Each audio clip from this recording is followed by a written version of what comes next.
और मैं एक छोटा सा पॉइंट इसमें सिर्फ ऐड करता जाऊं कि बीबी मरियम ने उस वक्त जब उनको ये पैगाम मिला है, तो जो थियोलॉजियंस हैं वो ये कहते हैं कि वो इस पैगाम के ज़रिए से हज़रत इब्राहिम, हज़रत मूसा और हज़रत दाऊद की सफ़ में खड़ी हो गई।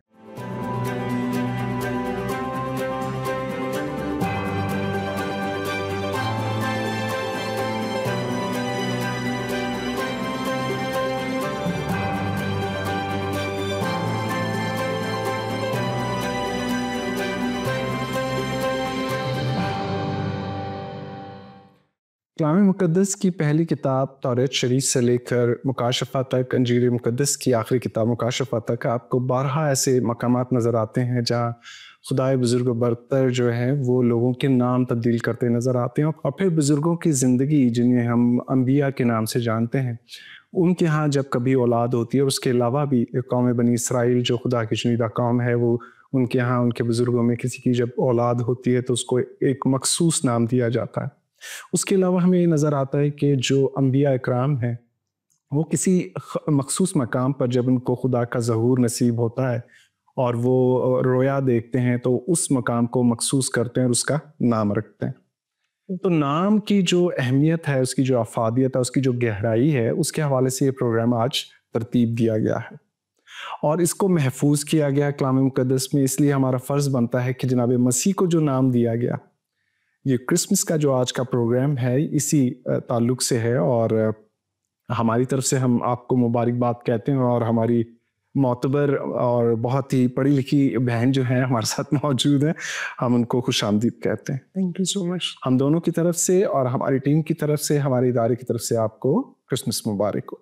लेकिन क्रिसमस मुबारक काफ़ी नहीं है सिस्टर जी, क्रिसमस की मुबारक काफ़ी नहीं है, क्योंकि जो अंजील मुक़द्दस पर ईमान नहीं रखते, जो मसीहत पर एतराज़ करते हैं, एतराज़ात करते हैं, बल्कि वो ये उन्होंने हमें एतराज़ात भेजे हैं कि जब आप ये क्रिसमस मनाने जा रहे हो तो इन सवालों को ज़रूर अपनी नज़र में रखिए और हमें इनके जवाबात बताइए। आज का जो प्रोग्राम है सिस्टर जी, वो हज़रत लूका की मार्फत अंजील उसका पहला बाब उसकी 35वीं आयत से, और मैं इसको पढ़ना चाहता हूँ और क्योंकि एतराज़ात भी इसी पे हैं, इसी से शुरू हो रहे हैं, तो इसको हम पढ़ लेते हैं। और फरिश्ता ने जवाब में उससे कहा कि रूहुल कुद्दुस तुझ पर नाजिल होगा और खुदा ताला की कुदरत तुझ पर साया डालेगी और इस सबब से वो मौलूद मुक़द्दस खुदा का बेटा कहलाएगा। और जो सवाल है सिस्टर जी वो ये कि मसीह अकीदा के मुताबिक मसीह यीशु मुकम्मल खुदा, मुकम्मल इंसान है, तो इस रूह से इंसान के लिए ज़रूरी है कि वो पैदाइश से लेकर अपनी मौत तक इंसान साबित हो। इस असूल के तहत मसीह यीशु का इंसानी बाप ना होने की वजह से उनकी इंसानियत मुकम्मल नहीं होती, और अगर उनके मुकम्मल होने के लिए उनके इंसानी वालिद का इकरार करें तो उनकी अलूहियत जो है उस अकीदे से जो जुड़ी हुई है वो मुतासिर होती।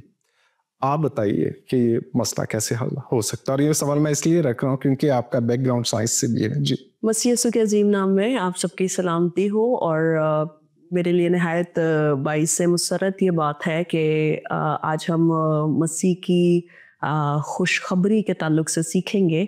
और जो सवाल आपने पुटअप किया है इसका मुख्तसर अगर जवाब दिया जाए तो मुख्तसर जवाब इसका ये है कि इंसान खुदा का बेटा नहीं बन सकता था अगर खुदा का बेटा इंसान ना बनता। क्या बात। तो यहाँ से हम इसको डीपली जो है वो आगे लेकर चलेंगे।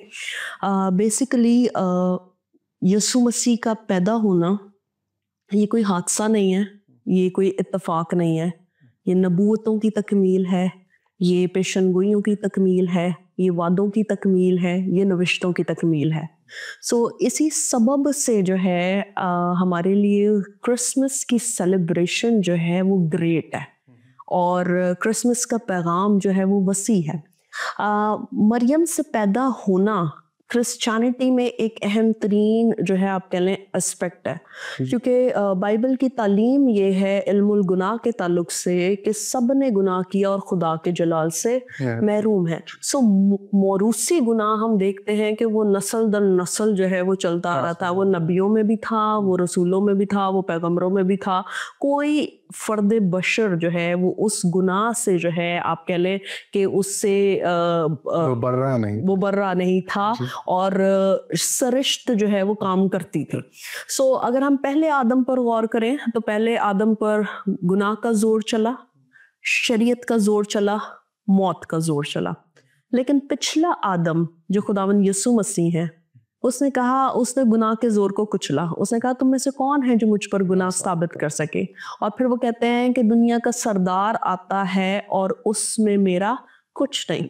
फिर उसने शरीयत के जोर को जो है वो तोड़ा, क्योंकि वो शरीयत का देने वाला है। रोमियो की किताब उसके 3 बाब की 21वीं आयत में लिखा है, मगर अब शरीयत के बगैर एक रास्तबाजी जाहिर हुई है, और ये रास्तबाजी है जो हम मसीह यीशु पर ईमान लाने से जो है हासिल करते हैं। फिर तीसरी चीज जो है, मौत के जोर को तोड़ा गया, सलीब पर मौत को मौत दी गई, और लिखा है ऐ मौत तेरा टंग कहाँ रहा। फिर कहा गया है कि जो है मौत फतह का लुक्मा हो गई। सो हम देखते हैं कि मसीह यीशु जो है वो कामिल खुदा और कामिल इंसान है, और यीशु मसीह की बैक वक्त 2 नेचर्स उसमें काम कर रही है, एक उसकी डिवाइन नेचर और एक उसकी ह्यूमन नेचर। अब उसकी डिवाइन नेचर जो है वो बेबस नहीं है, वो मोहताज नहीं है, और डिवाइन नेचर और ह्यूमन नेचर का एक साथ इकट्ठा होना, इसे हम कहते हैं हाइपोस्टैटिक यूनियन। सो ये बहुत इम्पोर्टेंट है कि हम उसकी जो बशरी नेचर है उसको हम अलहदा नहीं कर सकते उसकी डिवाइन नेचर से। हम डिवाइन नेचर को और इन दोनों को हम अलहदा नहीं कर सकते, दे आर टुगेदर। इब्रानी जुबान में, हिब्रू लैंग्वेज में एक वर्ड यूज हुआ है लैरियो। लैरियो का मतलब है टू स्पीक विद अथॉरिटी, और बाइबल मुकद्दस हमें ये सिखाती है कि हम आलमे खुदा के कहने से बने हैं। दैट मीन्स कि खुदा का कहना ही काफ़ी है किसी चीज़ को क्रिएट करने के लिए। If we just go back to Genesis, जहाँ पर लिखा है कि God spoke the first day and what he said let there be light and there was light. तो खुदा के कहने से जो है वो जो है सब कुछ जो है वो तख्लीक में आया है। अगर मसीह इंसान से पैदा होता तो वो महज इंसान ही होता, वो गुनाह के कब्जे में ही होता, वो शरीयत के जोर तले ही होता, और वो मौत के भी जो है वो काबू में होता। और लेकिन मसीह जो है वो महज इंसान नहीं है, वो डिवाइन है, ही इज फ्रॉम गॉड। वो इब्ने आदम भी है और वो इब्ने खुदा भी है, और वो खुदावंद से है। और यसाया की किताब उसके 9वें बाब में लिखा है कि हमारे लिए एक लड़का तवल्लद हुआ और हमें एक बेटा बख्शा गया। So that's a very powerful passage. अगर हम चेक करें साइंस का, क्योंकि आपने बात भी की साइंस की, तो science is basically very limited. Science limited है, इट्स इनकम्प्लीट, और मैं इसको प्रूव करूंगी व्हाई इट इज इनकम्प्लीट। दो it is based on logic, but it's incomplete because it's just a subject. Science मोहताज है मेल और फीमेल की प्रेजेंस की, ताकि जो है कोई चीज़ क्रिएट की जाए, कोई शख्स जो है वो पैदा किया जाए। साइंस महदूद है।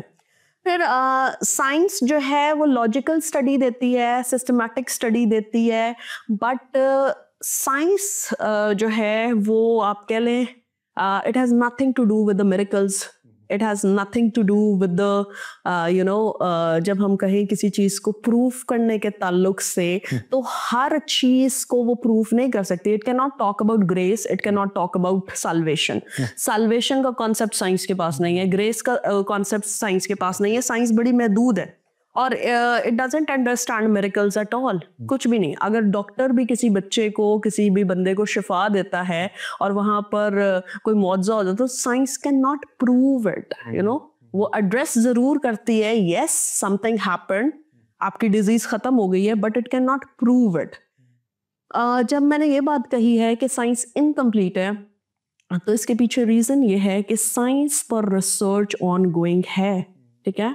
और एक सेइंग है जिसमें कहता है science is erroneous and pregnant in nature's, it is full of errors. Darwin theory, एक लिमार्क्स थ्योरी, एक के बाद एक थ्योरी, बिग बैंग थ्योरी। आप उसमें डेली रेगुलरली आप उसमें देखते हैं कि उसमें कुछ ना कुछ ऐड किया जा रहा है, लेकिन that's not with the word of God, it's complete. और वो उसमें जो है हर चीज जो हमारी जरूरत की है, जो हमारी नजात के लिए, उसका कंप्लीट बंदोबस्त किया गया है। हम इसको और आसान तरीके से इस तरह से भी समझ सकते हैं कि कुम्हार जो है वो मिट्टी के बर्तन की हर एक डिटेल प्रोवाइड कर सकता है, लेकिन मिट्टी का बर्तन जो है वो कुम्हार की डिटेल्स नहीं दे सकता। क्या बात, बहुत right. So John chapter 1 verse 1 में लिखा है इब्तदा में कलाम था। और हम क्लोजर कॉन्टेक्स्ट में चले जाएं या हम क्लोजर जो है इसके वर्जन में जाएं तो इब्तदा में कलमा था और कलमा खुदा के साथ था और कलमा खुदा था और कलमा मुजस्सम हुआ और हमने उसका ऐसा जलाल देखा जैसे बाप के इकलौते का। सब चीज़ें उसके वसीला से पैदा हुई और जो कुछ भी पैदा हुआ वो उसके वसीले के बगैर पैदा नहीं हुआ। तो ये बहुत इम्पोर्टेंट है कि मरियम को बनाने वाले की बात हो रही है यहाँ पे, और मरियम खुद मतलाशी है उस साल्वेशन की। मरियम को खुद ज़रूरत है उस नजात की। मसीह का पैदा होना उसकी बशरियत का आगाज है लेकिन उसकी अलूहियत का आगाज नहीं है। और बाइबल मुकद्दस में मुकाशवा की किताब में लिखा हुआ है अज़ल से ज़बा किया हुआ बर्रा ही इज्जत तारीफ तमजीद और हशमत और बुजुर्गी के लायक है। तो वो अज़ल से ज़बा किया हुआ बर्रा है। तो हम देखें तो मसीह की ज़ात को समझना इट्स रेवलेशन, और ये जो है ये हकीकी खुशी देता है। ये इंसान की लॉजिक से नहीं है, ये एविडेंस से नहीं है, ये फेथ से है। क्योंकि बाइबल मुकद्दस में लिखा है my righteous man will live by faith, the just shall live by faith. तो ये फेथ का ताल्लुक है कि हम फेथ से जो है इसमें जीते हैं। इसलिए मरियम जो है वो कहती है मैं खुदावंद की बंदी हूँ। मरियम का सवाल जवाब चल रहा है फरिश्ते से जब उसे सलाम कहा गया, खुदावन का फजल तुझ पर हुआ है और तू मौलूद मुकद्दस की मां ठहरेगी। तो फिर वो पूछती है ये क्यों कर होगा जबकि मैं किसी मर्द को नहीं जानती।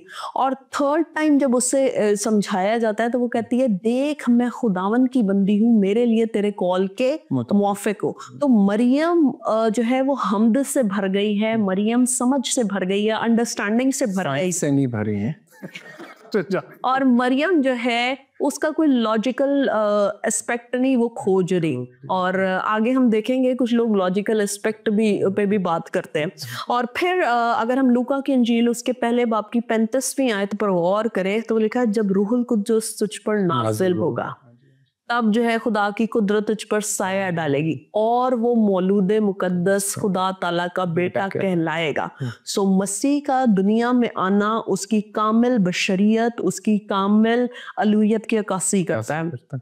और हिस्ट्री जो है वो हिस्ट्री को बनाने वाला जो है वो हिस्ट्री में इंटर हो गया है। और history is basically his story before Christ and in the year of Lord. बहुत सारे नबी आए हैं, बहुत सारे पैगंबर आए हैं, बहुत सारे नवीद लेके आए हैं, बहुत सारे गुनाह की के जोर के बारे में बताने आए हैं, शरीयत के बारे में बताने आए हैं। लेकिन मौत के असर को, शरीयत के असर को, गुनाह के असर को ख़त्म करने वाला एक ही था। इसीलिए जो है बिफोर क्राइस्ट, मसीह से पहले, कबल अज मसीह, in the year of our lord, हमारे खुदावंद के साल में। सो बाकी जो माबूद हैं वो कब्रों के अंदर हैं, कोई पैगाम नहीं है, कोई खुशी नहीं है, वो अपना भी नहीं बता सकते, वो दूसरे की निजात का भी सबब नहीं ठहर सकते। सिर्फ एक ही निजात दहिंदा है जो कामिल इंसान और कामिल खुदा है, और उसके आने ही के सबब से हमारा कफारा हुआ है और हम साल बसाल की कुर्बानियों से छुड़ाए गए हैं। हाँ नाज़रीन, यकीनन आपको ये जवाब पसंद आया होगा। मैं सिस्टर जी एक चीज़ सोच रहा था, मैंने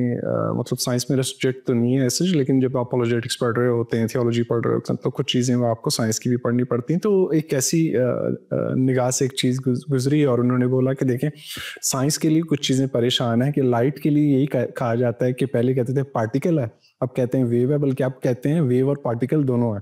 तो वहाँ पर तो ये गुंजाइश है, किसी पढ़े लिखे साइंसदान के पास गुंजाइश है, क्योंकि इल्म आपको ये भी रोशनी बख्शता है कि जब आपको कोई बातें समझ नहीं आ रही होती तो फौरन इनकार नहीं करते, खामोश हो जाते हैं, वक्त का इंतज़ार करते हैं, तहकीक करते हैं। स्पेकुलेटिव थियोलॉजी जो है उसने बहुत से प्रॉब्लम्स क्रिएट किए हैं सोसाइटी के अंदर, और जिसमें वो बाइबल से बहुत दूर हो गए हैं।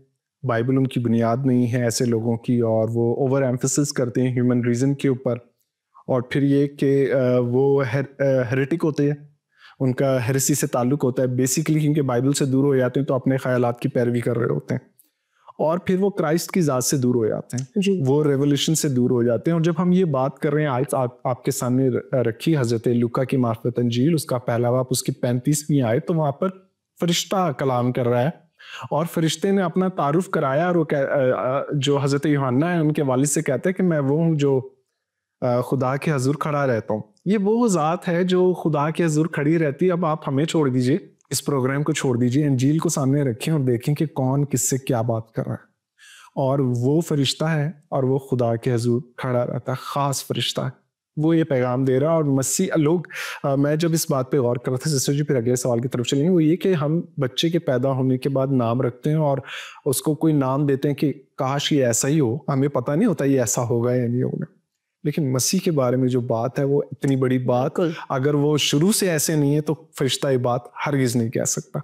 मौलूद मुकद्दस खुदा ताला का बेटा, ये बहुत बड़ी बात है जो उनकी पैदाइश से पहले, उनकी दुनिया में आने से पहले, उनके तजस्सुम, जो बेहतरीन लफ्ज़ हम इस्तेमाल करेंगे थियोलॉजी में, वो ये कि उनके तजस्सुम से पहले ये बिशारत का हिस्सा है कि उनको एक मखसूस नाम दिया गया, और ये नाम उनकी अलूही ज़ात होने को जाहिर करता है। Sister ji thank you. मेरी एक आदत है बोलने की, तो मैं भी पढ़ के आता हूँ, तो मेरा दिल चाहता है कि मसीह की शान में कुछ बोला जाए। अगले सवाल की तरफ चलते हैं, वो ये कि मसीह यस्सु को कंवारी से पैदा होना क्यों ज़रूरी था?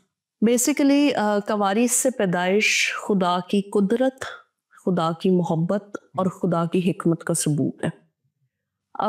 खुदा कादर मुतलक नहीं है और वो कुदरत नहीं रखता, वो इख्तियार नहीं रखता अगर वो मुजस्सम नहीं हो सकता। अगर हम दीगर अदियान पर गौर करें तो बाज़ मज़ाहिब में जो है वो उसकी ख़ास इस एस्पेक्ट को जो है वो समझा जाता है कि इट इज़ इम्प्रॉपर, ये हो नहीं सकता। तो जो चीज़ हो नहीं सकती तो फिर वो खुदा की ज़ात का, उसकी कुदरत का इनकार किया जा रहा है। दूसरा पॉइंट जो है वो मोहब्बत है, और कोई नजात दहिंदा हो नहीं सकता था अगर उसमें मोहब्बत का अंसर शामिल ना हो। बगैर मोहब्बत के जो है कफ़ारे का कोई इंतज़ाम नहीं हो सकता था।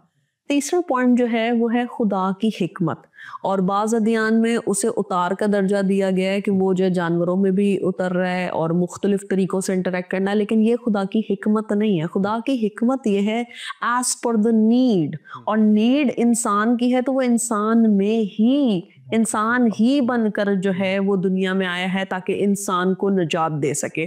फिर हम गौर करते हैं कि मोरूसी गुनाह से पाक मरियम से पैदा होना इसलिए भी ज़रूरी था ताकि मोरूसी गुनाह से पाक गुनाह जो नस्ल दर नस्ल, पुश्त दर पुश्त जो है वो चला आता था, उसका अब कुछ भी नहीं है। दाऊद नबी जो है वो कहते हैं कि मैंने तेरे कलाम को अपने दिल में रख लिया ताकि तेरे खिलाफ गुनाह ना करूं, लेकिन गुनाह फिर भी हुआ। बदसबा से गुनाह हुआ उसका, फिर उसके शौहर का कत्ल हुआ, समसून दलैला की गोद में है। तो हम देखते हैं कि यहाँ पर गुनाह का जोर जो है वो नबियों पे भी चल रहा है, वो रसूलों पर भी चल रहा है, वो पैगंबरों पर भी चल रहा है, वो उन पर चल रहा है जो खुदा की नवीद सुना रहे हैं, उन पर गुनाह का जोर है। लेकिन मसीह यस्सु जो है कादर मुतलक ज़ात, जो मरियम कंवारी मरियम से पैदा हुआ है ताकि गुनाह के जोर को कुचले। फिर मौत पर फतेह, मौत फतह का लुकमा हो गई। किसी का ये दावा नहीं है, कोई मुंतजर नहीं है।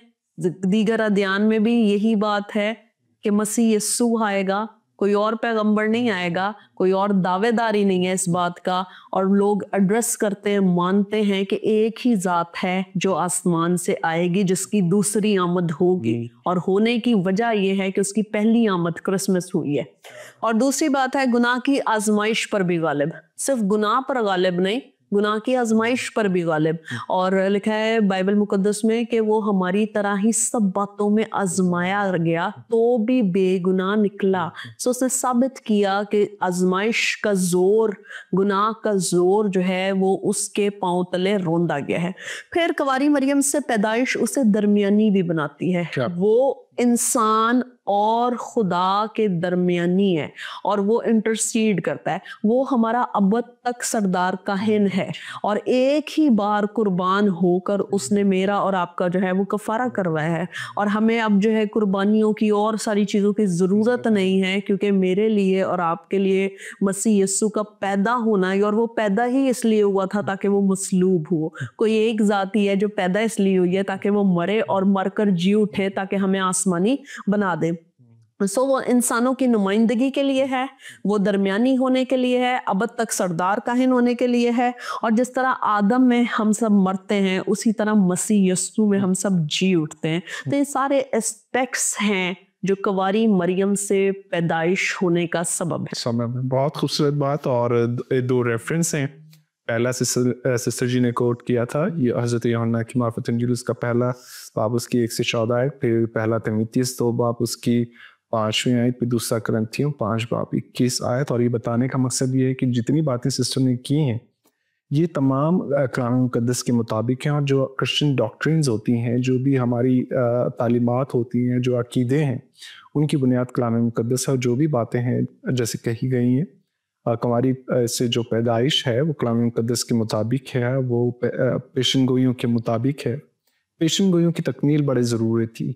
मसीह का आना पेशन गोइयों की मुताबिक था और कंवारी से पैदा होने की पेशन गोई थी और इसको ज़रूर पूरा होना था। तीसरा सवाल है कि उनकी अलूयत को इंसानी नकाइज से पाक होना ज़रूरी था, तो फिर एक खातून को एक सख्त तरीन माशरती माहौल में इस मुश्किल में डालना कहाँ का इंसान। बड़ा खूबसूरत सवाल है। इसका सिंपलेस्ट आंसर ये है that salvation is a gift from God. बहुत खूबसूरत। Salvation can not be earn through good deeds, through labour, through hard works. और साल्वेशन के लिए हम्बल होने की ज़रूरत थी। मसीह यीशु हम्बल हुआ था, उसने अपना तख्त छोड़ा और इंसानों के मुशाबे हो गया और इंसानी सूरत इख्तियार की, ताकि जो है इस दुखी इंसानियत को जिसका जोर नहीं चल रहा, जो शरीयत को मात नहीं दे पा रही, जो शरीयत से मगलूब है, जो शरीयत के हाथों दुख उठा रही है, उसकी रिहाई का सबब बन जाए। सो मरियम ने भी जो है ख़ानदान की, हालात की, फैमिली की और किसी चीज़ की परवाह नहीं की, because she was also ready. उसका फरिश्ते के साथ मुकालमा चल रहा है, बातचीत चल रही है। दो कि वो जब फरिश्ता आया तो एक टाइम पर खौफ ज़दा हुई, लेकिन वो बातचीत कर रही है, तो दैट मीन्स मरियम जो है वो रेडी है। और उसके बाद शी न्यू स्क्रिप्चर्स, उसे कलाम का पता था, वो जानती थी नविश्तों को। She was waiting for the saviour to, उसे भी नजात की जरूरत थी। तो मरियम ने जब फरिश्ते को कहा, देख मैं खुदावन की बंदी हूँ, मेरे लिए तेरे कॉल के मुआफिक हो, तो उसी टाइम से उसका कंसेप्शन हुआ। और जब कंसेप्शन हुआ तो फिर मरियम को आप देखें कि मसीह यस्सु जब आ जाता है जिंदगी में तो चैलेंज नहीं रहता। मसीह यस्सु जब जिंदगी में आ जाता है तो एक हकीकी शादमानी आ जाती है। वो भागी है अलिशबा की तरफ, और अलिशबा की तरफ वो पहाड़ी इलाका था, वो कोई ऐसा नॉर्मल प्लेन एरिया नहीं था, वो पहाड़ी इलाका था और वो भागी है उस तरफ। तो हम देखते हैं जब वो कहती है मैं खुदावंद की बंदी हूँ, बंदी के लिए ग्रीक वर्ड यूज हुआ है डूलोस, यानी कि दर खरीद गुलाम। तो वो शी न्यू कि there is someone who is gonna come जो मेरी कंप्लीट पेमेंट करेगा, जो मुझे मुकम्मल तौर से गुनाह से रिहाई देगा। और फिर वो वर्शिप से भर गई है, वो गीत गाती है और वो गीत गाती है, मेरी जान खुदावन की बड़ाई करती है, मेरी रूह मेरे मुनज्जी खुदा से खुश है। तो मरियम को 3 वर्ड्स की रेवलेशन हो गई है, उसे रेवलेशन मिल गया, उसे समझ आ गई है। पहला क्राइस्ट दैट इज क्रिस्टोस, और फिर जो है मसीहा अनॉइंटेड वन, और थर्ड वाला जो है लॉर्ड यानी कि खुदावंद। मैं कहती है मैं खुदावंद, और खुदावंद वर्ड जो है वो यूज हुआ है यीशु मसीह के लिए। फिर एमाल की किताब में हमें वो 120 की जमायत में हमें दुआ करती हुई भी नजर आती है। तो बड़ा जरूरी था कि मरियम जो है उसकी जान खुदावंद की बड़ाई करते। आप ये देखें कि वो रोमन गुलामी के अंदर रह रहे थे ऑलरेडी, वो इतनी अच्छी मतलब पॉश इलाके में नहीं रह रही होंगी, और ऑनर की बात है, बल्कि मैं ये कहूँगा कि उन्होंने ऑनर फील कर रही होंगी वो। और बहुत से पॉइंट्स हैं, लेकिन क्योंकि हमारे पास वक्त कम होता है उसमें चलेंगे सवाल की तरफ, और आपने बहुत खूबसूरती से जवाब दिया है। और मैं एक छोटा सा पॉइंट इसमें सिर्फ ऐड करता जाऊं कि बीबी मरियम ने उस वक्त जब उनको ये पैगाम मिला है, तो जो थियोलॉजियंस हैं वो ये कहते हैं कि वो इस पैगाम के ज़रिए से हज़रत इब्राहिम, हज़रत मूसा और हज़रत दाऊद की सफ़ में खड़ी हो गई। वो उस लाइन में खड़ी हो गई जहाँ जिनसे लोग अपना नस्बनामा जोड़ना चाहते हैं, यहूदी कौम। तो वो एक उनको इतना बड़ा ऑनर दिया गया जो किसी और को नसीब नहीं हुआ, चाहे वो बड़े अम्बिया क्यों ना हो।